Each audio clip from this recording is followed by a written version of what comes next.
আমাদের party office আমরাও তো ইলিগাল ভাবে করেছি পার্টি অফিস, এটা তো রেলের জায়গা। আমরা এটা বলবো যেখানে যেখানে যারই পার্টি অফিস আসুক সবগুলোই ভাঙা হলে আমার মনে হয় সেটা সুবিচার হবে।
দীর্ঘদিন ধরে আমাদের পূর্বপুরুষরা একটা লিজ নিয়েছিল, সে কাগজ আমাদের কাছে এখন নাই, সেহেতু এখন রেল ভাঙবে, আমাদেরকে অবশ্যই ছাড়তে হবে।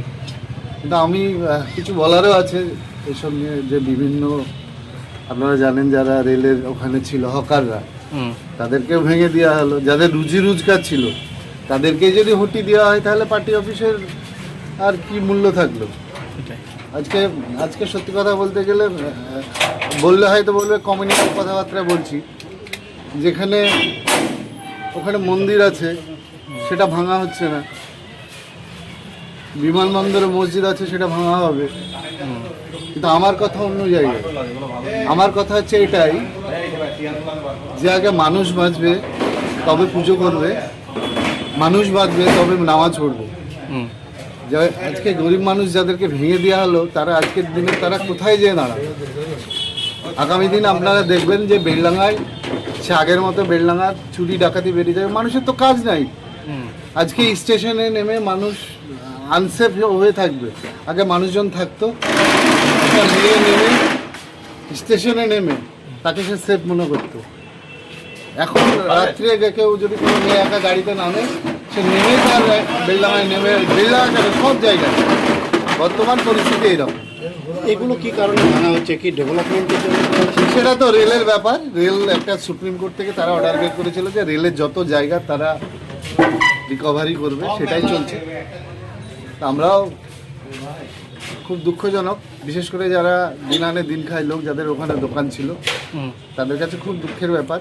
তার কারণ সেখানে তো সব সম্প্রদায়ের মানুষই আছে, হিন্দু মুসলিম উভয় দুজনে সবাই আছে। এবং এই সরকার এখন চাইছে যে থাকবে না, সেহেতু থাকবে না।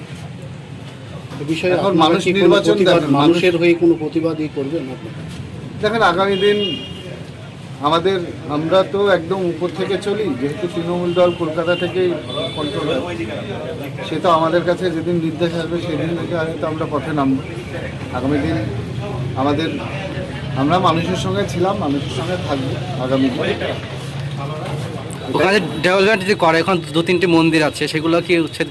সেটা তো জানি না কি অর্ডার, কি কোর্টের অর্ডার আছে।